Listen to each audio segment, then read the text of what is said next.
Vikings talk. It's Purple Daily on Score North and ScoreNorth.com. Reckless speculation. Reckless speculation. Reckless speculation. Trade talk. Juicy rumors.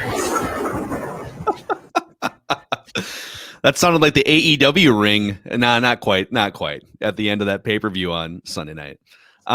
This is Purple Daily. I'm Phil Mackey. That's Judd Zulgad. We got Declan Goff, the executive producer of the show. And boy, do we have some fun news updates, speculation for you as we are just a few days away from the legal tampering period in NFL free agency. There's a couple interesting names being floated about. Before we get to any of that stuff, a quick shout out to our friends at Federated Mutual Insurance Company. If you're a business owner out there and you also love the purple, this is a perfect match for you because Federated's been around for over 100 years helping businesses. And how helpful would it be for you to have employee training at your fingertips, industry resources that can help your business reach another level of success? Well, that's why Federated Mutual Insurance Company recently launched MyShield, the online client destination for risk management resources. MyShield has resources to help your business with risk management needs. Find out more about MyShield at federatedinsurance.com or download the app. And remember, at Federated, it's our business to protect yours. So, Judd, Declan, the Vikings news that came out this morning in terms of their mission to clear more cap space. Britton Colquitt has agreed to a restructure. He will make the league minimum, which is like just over $1 million for he'll make the veteran league minimum. And it saves the Vikings like $1.3 million in cap space. So the Vikings are sitting on, I want to say like, I don't have it in front of me, but like $9.5 million in cap space right now. Something like that. I believe Chris Thompson tweeted out this morning they're at about 10. They have about 10 in space. That makes sense. Yep. So they've done some work. Riley Reif and Britton Colquitt. It's very possible that like a Shamar Stephen could still get cut. Anthony Barr, we're going to get to him on this episode. But I'd love to start, and I'll throw it to you, Judd, because I want you to set this up. And then I have an offensive line scenario for you. But Orlando Brown Jr., his name keeps floating out there. He took over as the Ravens starting left tackle after Ronnie Stanley's injury. And he has continued to say publicly, I want to play left tackle, which means I want to be traded. What are you hearing on that front? So Baltimore gave him and his representatives permission to seek deals too. So they can actually actively talk to teams that then, of course, have to go through Baltimore to make a potential trade. So this has been going on for probably a month now or so. The Vikings, I think from the very start, from what I've heard, have inquired, have been interested. Now, here's the interesting thing about this. The majority of Brown's National Football League career has been spent at right tackle, but he has the ability and the want to, of course, partially because of contract desires probably, to play left tackle. He and Brian O'Neill were both drafted in the 2018 draft. O'Neill went in the second round, and Orlando Brown Jr. went in the third round. That means that both of them are going into the last year of their rookie contracts. 4 years, not 5 years, because there's no fifth-year option on draft picks after the second round. It also means that both are up for extensions, which will probably be very rich in both cases. But the key thing is this. In 2021, both can easily play on the last year of their rookie deals, which are very reasonable. Yes. And that's the potential conundrum is removed, because if you extend them, you're going to extend them beginning in 2022. You're not going to tear up the last existing year of both their contracts. So if you get Brown, you're almost certainly going to do so with an agreement for a long-term deal in place. O'Neill's the same thing. You're going to work out here an agreement with him. But in 2021, you could very well have two very good tackle bookends who are going to be your long-term solution, Phil Mackey, on very reasonable salary cap hits. And everything that teams do, of course, with the cap crashing back down for at least 1 year because of the pandemic, is going to be based on what type of cap hits do we have to absorb in 2021. That's why a potential Orlando Brown Jr. trade for the Vikings makes perfect sense, both in the short and the long term.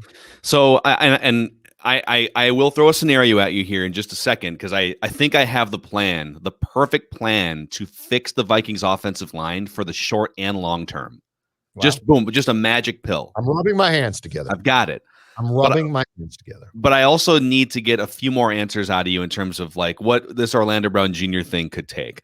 So the Baltimore Ravens, they currently have the number 27 overall pick in the first round and the number 58 overall pick in the second round.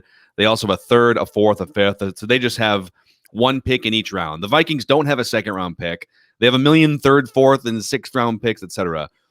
Yep. What is fair compensation? Now the Ravens don't have the Ravens have some leverage in that they're going to have like teams are going to want a 25-year-old guy that can play left tackle, right? And right tackle. So there will be a market, if not a vast market, for Orlando Brown Jr. And so their leverage is a bidding war. But they also have to make something happen soon because if they don't, they're going to have to pay him. And he's not happy. He might hold out. Like there's a number of things that he can do to sort of flex his leverage. So I wouldn't say they have full leverage. What do you think it'll take? Like, are we talking the Vikings 14th overall pick? Are we talking some sort of pick swap? I want that answer out of you, and then I'll give you my scenario. I think what the Vikings would like to do, ideal world, is swap first round picks. So Baltimore gets 14, which is a definite upgrade. The Vikings get 27, and then the Vikings have to throw in more. But I mean, keep in mind too, Phil, to your point, third round picks, you've got them, right? So like you could swap picks and throw in a third and I don't know, a fifth. So I think that there is a palatable way to do this for both sides that gets Baltimore extra compensation, takes a player off their books who A, does not want to be there because of the position he's being asked to play, and B, is going to at some point in time here very soon get a lucrative contract from somebody, and it's probably not going to be Baltimore. So I would propose this. Baltimore gets 14, the Vikings get Brown, the Vikings get 27, and then the Vikings give up a third and let's say fifth round pick. Mm-hmm. So that's 3 picks. It's honestly, run to the bank if that is the case. I think a bidding war is probably going to jack that up to where the Ravens are going to say, listen, we can straight up get a first round pick from somebody. What were you going to say, Declan? Because that was the exact trade I proposed to you guys 2 weeks ago when we first started this Orlando Brown trade. The Vikings would get Brown, the 27th overall pick. Ravens get 14 this year and a 2022 third. Mm. And that was when our Orlando Brown team first started doing it, or first started popping up. And now, like Phil said, I mean, I'm sure the driving price is probably now being jacked up even more because he's out. But I think that is where you would start. I think you would swap first round picks and see what other type of secondary compensation you can get. Yeah. So I do think, just to be clear, I do think that they probably want a 2021 third round pick and fifth round pick, but I'd still do that. Yeah. So I think I'm going to settle on this. This is my scenario to you guys. And I keep going down the path of you have limited resources. You have to be very diligent about what you spend those resources on. Mm-hmm. And a 25-year-old potential franchise left tackle that you're going to have to pay in a year from now. But again, like where are you allocating your money?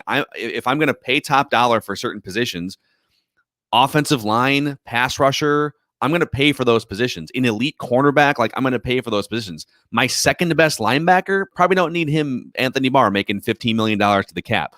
A second safety in Anthony Harris last year, making top 3 money at that position, probably don't need to pay that. Running back, right? But I have no problem paying Orlando Brown Jr. if he's deemed to be a viable starting left tackle in his mid-20s. And so here's what I would do.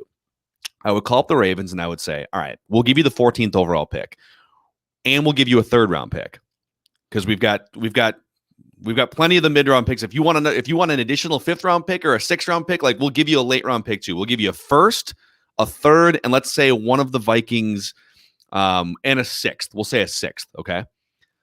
But we need something back in addition to Orlando Brown Jr. And so where Judd's going is we'll ask for the 27th pick. I'm going to say they settle in and they will offer up the 58th pick, the 2nd round pick. So you'd be trading a first, a third, and let's say a 6th for Orlando Brown Jr. and a 2nd round pick, leaving you with $8 million in saved cap space between Riley Reiff and Orlando Brown Jr. for 2021 when it's all said and done, and leaving you with a 2nd round pick and a 3rd round pick to draft other players that you may need, okay? So that's the first thing. Going from Reef to Brown costs you a first-round pick and a mid-round pick or two that you have plenty of. But you gain a second-round pick, and you gain about $8 million in saved cap space by making the switch between those two players. All right. So then what I'm looking to do after that is I'm trying to clear more room, whether it's an Anthony Barr trade or just flat out cut Shamar Stephen, $3.5 million. I am restructuring Danielle Hunter to make him one of the highest paid players if I deem him to be healthy. And I'm pushing the majority of that cap hit into 2022 and beyond to save for 2021. And I'm restructuring Harrison Smith to clear out like $20 million in cap space. So I've got Orlando Brown Jr., I've got Brian O'Neill on the right side. I've got Ezra Cleveland locked in as my right guard, or if he needs to make the switch to left guard, whatever. Like if he's more comfortable on the left side of the line of scrimmage, that's fine too. And then I'm using a chunk of like $15 million to pay Joe Thuney to be my left guard. If it works out, then Ezra Cleveland plays right guard in 2021.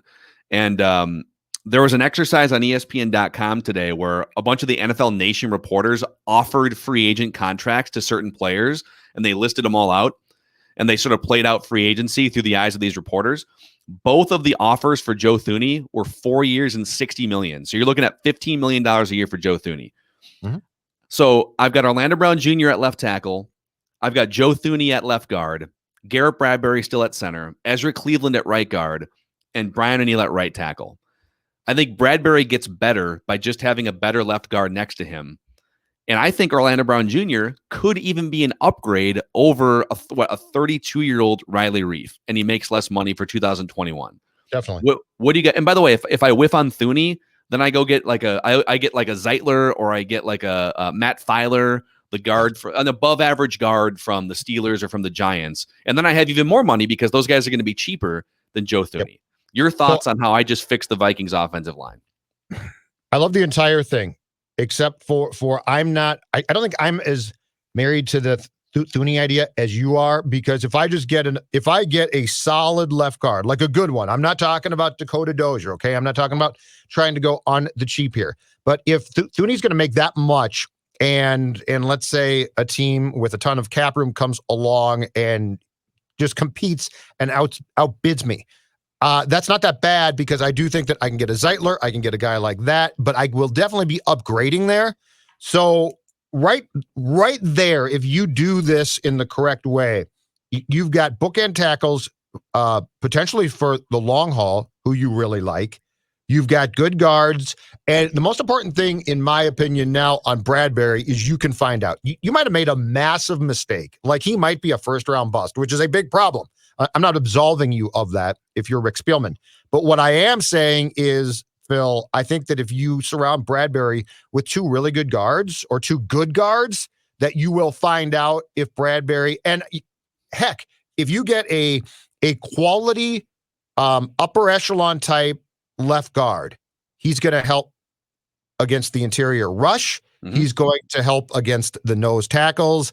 I'm not trying to say that Bradbury still does not play a very important role or can screw up, but it does relieve the pressure of, I can only imagine what playing alongside Dakota Dozier is like when you're already not that good. Like you're trying to learn, and you can certainly run block, but your pass protection skills, and you're going against some nose tackles who are really good, and your pass protection skills aren't great, and you look to your left, and God bless him, I'm sure he's a great guy, but Dakota Dozier is standing there, and you probably say to yourself, what's this team doing to me? Like, I've got no chance here because I'm trying to learn, and I'm not there yet. So I think that your idea, even if you go for a second tier but still really quality left guard, I think your idea completely works. Let me tell you this, though, about why I think the Vikings might balk at forfeiting a first-round pick completely, and why it makes some sense to balk a little bit and to try and at least push Baltimore to see what extra they would take to swap first-round picks as opposed to taking their second-round pick. In a salary cap league, the fifth-year option on first-round picks is extremely important because it's a last year of controllable, we don't have to extend you yet or take a cap hit yet. If you take a second round pick, that's 4 years and done. So I think there's a case to be made that with the way the league works now and the fifth-year option only being attached to first-round picks, that's why you work your ass off to try and keep them. And even if it's a first-round pick in the way back end of that round, if you get a player that you like, the controllability of that player extends to 5 years, and that's extremely attractive if you don't mess up the pick. Yeah, and actually part of your selling point to Baltimore could be, listen, you guys are right on the cusp of a Super Bowl here. What's the last piece to the puzzle that you need? Now, obviously, if they trade Orlando Brown Jr., they're going to need a right tackle. So they're going to have to figure that out. But you might look at that offense and say, boy, you're maybe like one offensive lineman away, or maybe you're a star receiver away. You've got a couple interesting weapons on that roster. But what if one of those wide receivers fell to 14? They're not falling to reckless speculation. They're not falling to 27 or 28 or wherever their late first round pick is. But is it possible one of those Alabama receivers could fall to 14? And all of a sudden now you've got a ridiculous weapon for Lamar Jackson. So that could be a selling point too. Now, what we don't know is how many other teams are involved in the Orlando Brown Jr. sweepstakes, and how many of those teams have a higher pick than 14 to potentially offer up. Like the Bengals could just as easily be in this conversation wanting some extra protection for Joe Burrow, right? Absolutely. Absolutely. What I like about our idea here from the Vikings standpoint is this. It answers a question, because more importantly than 2021, it answers the question of, if you did this, you are no doubt building an offensive line for the future too. Like that's what I want to know, because if the Vikings are truly trying to sit there and strategically plan for, okay, we've still got Kirk, how can we be as successful as possible in 21? And we're not really thinking about 22. I think that's dumb. And I think they know that's dumb, right? But the plan that that you just laid out there for the offensive line, yes, it immediately upgrades the line, which is extremely important. But just as importantly, it gives you, if you extend both the right and left tackle, it gives you a really solid line for the future too. So it doesn't look then like just simply a short-term play. It looks like a short-term play, but it's also very much a long-term play. Yep. And as we talked about yesterday, we brought up the Theo Epstein example of, listen, sometimes if you're just not great at something as a front office, if you're not, and as a coaching staff, if you just have a hole in your game, you don't really develop offensive linemen that well, but you're great at developing cornerbacks and pass rushers. You know what? Just go get one that's already established. And I'm not here to say that Orlando Brown Jr. is fully established as a left tackle, but I think he's fully established as just a credible offensive tackle on either side that's going to be an upgrade for the next 5 years over whatever like post Riley Reif hodgepodge you would try and put together, right? A draft pick that you're going to try and develop and whiff on. Or even like, to me, like the risk of Ezra Cleveland moving over to left tackle for the first time in the NFL. I get that he's played left tackle and he was drafted as a left tackle, but playing left tackle in the NFL is a different animal. And if you're going to put him out there on an island and expect him to pick it up right away and be above average in a year in which the Vikings have Super Bowl aspirations, that's really risky. Orlando Brown Jr. is less risky at left tackle in 2021 and certainly beyond. So this is a super fun concept to speculate on. This isn't just reckless speculation. I think we should emphasize that, like, we love to recklessly speculate on this show, but from what Judd is hearing, speculation. This is not just us like throwing something out here. Not that we would ever just completely make stuff up out of thin air, but no, never. There's some reckless speculation. No, we'd never do that. No. But there's some actual legit steam here. But think about having an offensive line that looks pretty good. It's been years, guys. Like, it's been years. If you, on opening day, if your only question mark, like you're, okay, I'm not quite sure yet, is Bradbury, that's coming a long ways. Because on opening day of 2020, the entire interior of your offensive line was a question mark. Mm-hmm. Every bit of it. And you actually had the hubris to think that you could start Dakota Dozier. Like, what on earth would have allowed anyone to think you know what? He's a backup, but it's going to be pretty good as a starter. And he's your left guard. No more question marks. Anyway, yeah, exactly right. And Bradbury, you find out then. And you know what? He might thrive. Who knows? Yep. No more question marks. There's established guys to be had via trade and via signing. Fix the problem now if you want to win in 2021. In a second here, is Anthony Barr the next domino to fall? That's the biggest next question. But two things real quick here. Maybe you've heard, or maybe you've seen it, Declan, in the YouTube description, which is where? Right below. Down there. Right below. That's right, Right ladies. I mean, that's right. Listeners yeah. of And Purple lady. Daily. Oh, no. I'm no. Got to run the ball and pass the ball. That's all I got to say. So, got to play offense. I don't want to talk about your relationships. Every day between now and March 26th, we are giving away $100 to one person that opens the Score North app. Today's winner is our friend Jason Elwood, loyal listener from Alexandria, Minnesota. So we're giving away $100 to a listener every single day that opens the Score North app. And then that person is also entered to win a $10,000 prize pack from one of our 9 partners. Super easy. You open the Score North app. It's free to download for Apple and Android devices. It's a one-stop shop hub for all of our Score North content and all of Judd's written articles and Viking speculation. That's step one. Open the app, register, and enter the Pick Your Prize contest through listener rewards in the app. We set a record for us anyways last month with, I want to say 15,000 people used our app last month, and we really appreciate that. So let's keep it going here in March. Also, gentlemen, if you're one of those quarterbacks that gets mad and throws that tablet on the sidelines, or one of those coaches that spikes that tablet on the ground, well, Whamatech is here to help you with your broken down phone, tablet, or laptop.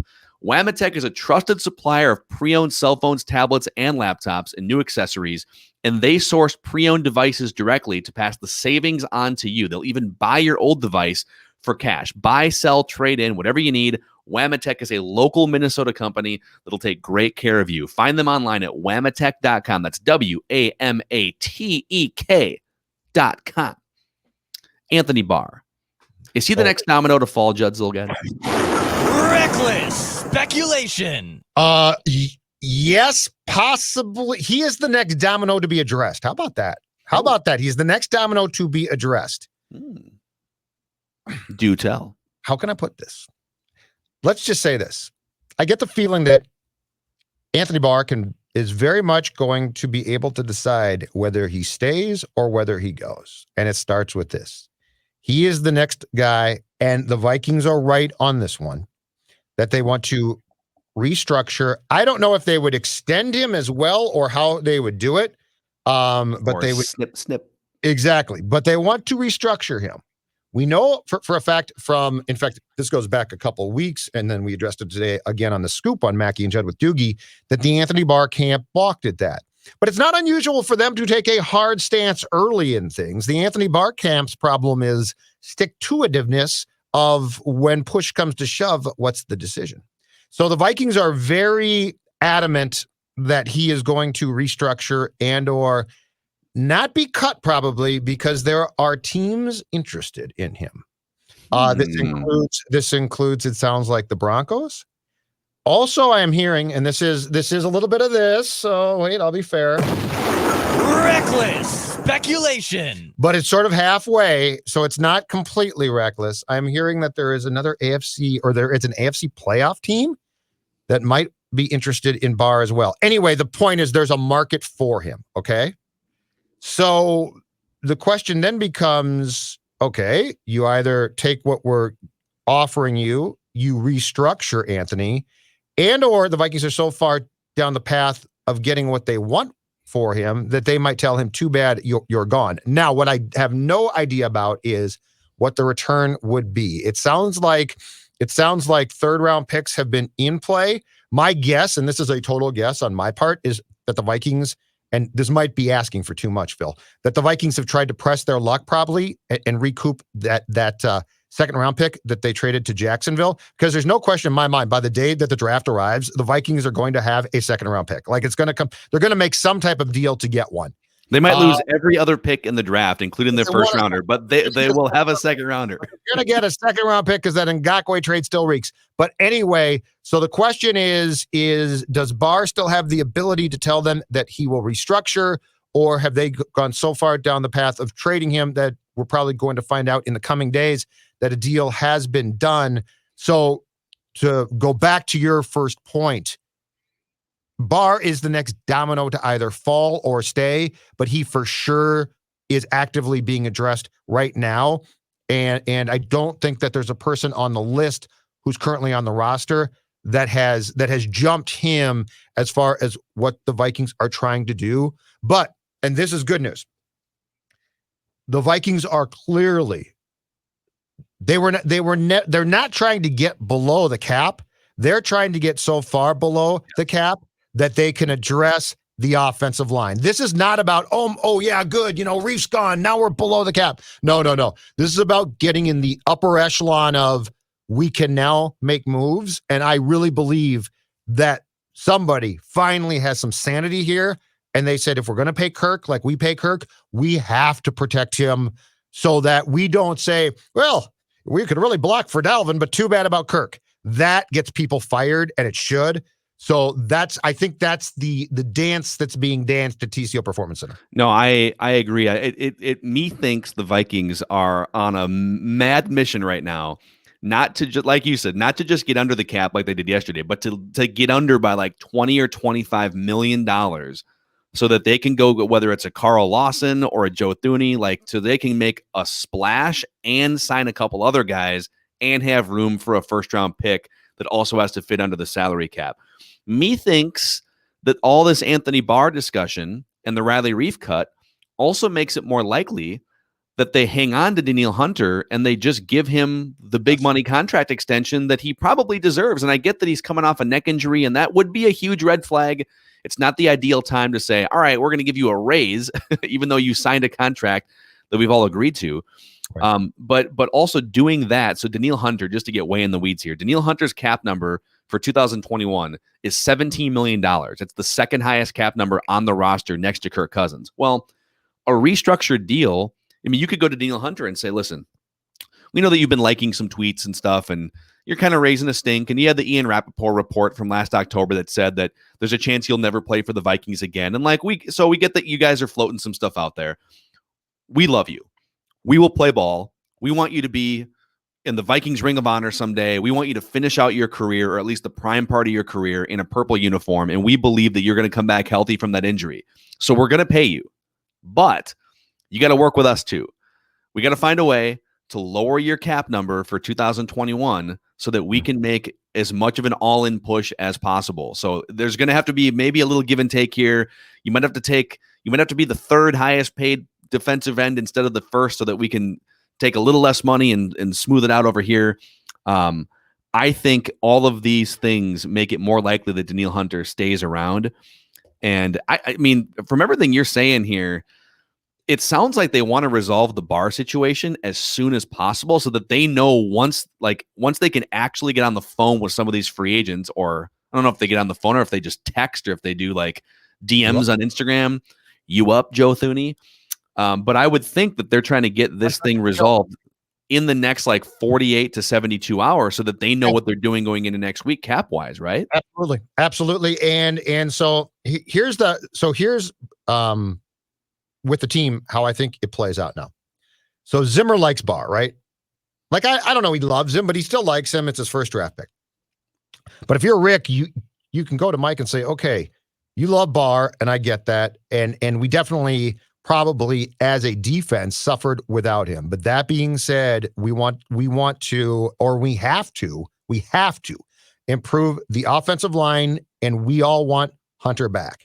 If that's what you want, something has to give, and it's going to be Barr. And so Mike might be like, okay, because one, if the O-line pass protection wise stinks, they're all gone. If Barr comes back and Hunter has to be traded, Mike is going to say, what? Okay, I love Barr, but Hunter is unbelievable. But here's what I'd like to delve into now, because I think it's going to allow listeners behind the curtain on our thought process, okay? Because I'm with you completely. Hunter's neck does scare me. I will admit that from now until he plays. A neck in football is bad news. That being said, if you're convinced or if he's going to come back and be the player that had 14 and a half sacks in 2018 and 19, he deserves to be paid. Like he took a bad contract. Too bad. If you just tell him, well, sorry, he's going to hold out. He deserves to be in the upper echelon of defensive pass, elite pass rushing ends. The juxtaposition here to me from both of us is this one. So we've got all of these people that think that we bash Kirk. You guys don't like Kirk. You don't like Kirk. Not true. I do like Kirk. This is Kirk Cousins Appreciation Week, which we'll also get to on this episode. But what I think we all, and I think that, and I don't know if this is a sports fan thing across the country, Minnesota, Vikings fans, I don't know. But I think the problem is we confuse solid players with great players. Danielle Hunter, when healthy, is a great player. Danielle Hunter deserves the Vikings. If they think Danielle Hunter's coming back at 100%, the Vikings need to work out a deal that keeps him here long term and pays him a boatload. And the cap hit might hurt, but guess what? He's that good, right? So to peel back the curtain, we don't hate Kirk at all, but his contract's an issue because he will never perform up to the level of that contract and the cap hit. Danielle Hunter can. So I say this, make the moves that you have to pay Danielle Hunter. I'm cool with it. And I'm not going to bash him. I think this is the first time you've gone that far. I think I'm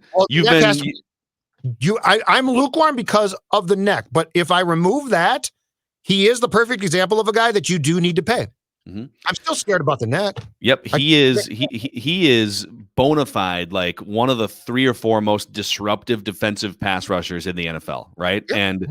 And if you're just going to boil down winning at the top level in the NFL at its most simple principle, throwing the ball with efficiency, high volume, like teams that throw the ball in chunks through the air, the Bills, the Chiefs, the Packers, who actually run more than most teams with great quarterbacks, the Buccaneers, like teams that can chunk the ball down the field on a regular basis, and then teams that can stop the other team from doing that. And you need pass rushers and you need passing game assets on offense, offensive line, quarterback, and wide receivers. Pro Football Focus does a bunch of studies on these things.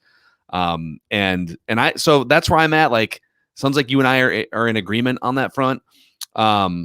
The Anthony Barr thing probably plays itself out one way or the other in the next couple of days. And then the Vikings are going to know going into Sunday or Monday. Like, I think what they're thinking too is, well, Harrison Smith, we're definitely going to redo that deal at some point, but we need to do these other things first. So we know, are we kind of in the 15 million cap space range or the 25 million? And then if we need to tap Harrison Smith for like 2 million on a restructure, we can do that too. I've got some Kirk Cousins Appreciation Week stuff for you guys. Oh, that's right. That's right. I just said I like him. Kirk Cousins. So people think we're so hard on Kirk Cousins, and I couldn't help myself. I got into a little bit of a Kirk Cousins tizzy on Twitter this morning. Okay, it's not you, it's the cap hit. Like right, 6 a.m. there. I know. Would you just sleep in if nothing else? Well, let's just say what are you doing? Why are you doing this to yourself? I found a great Mexican restaurant last night that, let's just say, had me with a little spare time to sit down this morning, and so. The man has that marinate the worst stomach ever, and he's finding Mexican places. I don't know. I think me and Phil both have very similar. No, yours is no. Yours is bad. His is worse. Okay. Because I'm a little bit touch and go myself. I'm nothing like Mackey. Like Mackey's like, I housed 80 wings last night. They were spicy. I love them. And I'll see you in 3 hours. So true. So worth it too. Wings are amazing. All right. Kirk Cousins Appreciation Week. Okay. According to Pro Football Focus, when quarterbacks were kept clean in the pocket last year, Kirk Cousins had the second highest passer rating of any quarterback in the NFL, behind only Aaron Rodgers. So here are the NFL passer rating ranks when kept clean in the pocket last year. Aaron Rodgers, 129.7. Kirk Cousins, 121.7. Pat Mahomes, 121.1, Deshaun Watson, 121, and Josh Allen, 120. When you keep the man clean in the pocket, he throws darts, and he does a very, very good job. Kirk Cousins Appreciation Week.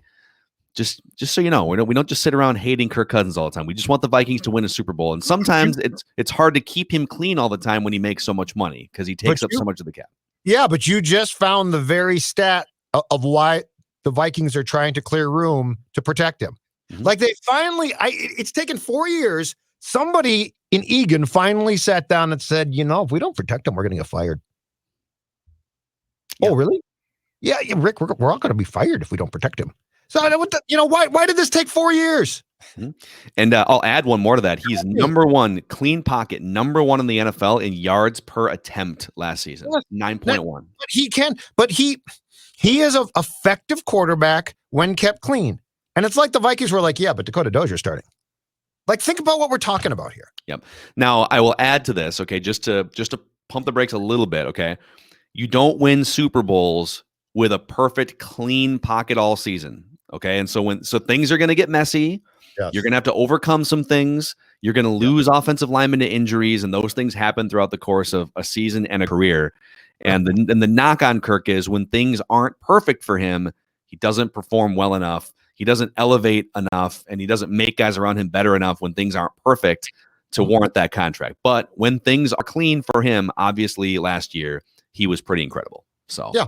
But this is why you have to give him the best chance possible, right? Like you have to build a line that is an elite line, not because it's always going to be perfect, but if you open your season with, I know the left guard's not good and the right guard's a big question mark, and the center we don't know for sure. I mean, that's failure right there. That's acknowledgement of failure before you've taken a snap. Yep. At least this way, if you get the start, if you start with a line that you like, things will happen, but you're not bringing it on yourself. Yep. Amen. Boys, that was a good sesh right there. Good little reckless speculation. Up at the end there. Yeah. I'd like to apologize for that. Reckless speculation. That's a wrap on today's episode of Purple Daily. And I know yesterday we fired off 2 emergency episodes, so we're here if emergency news warrants it. We're back for sure. Yep. All right, boys. Good talk. We'll see you out there.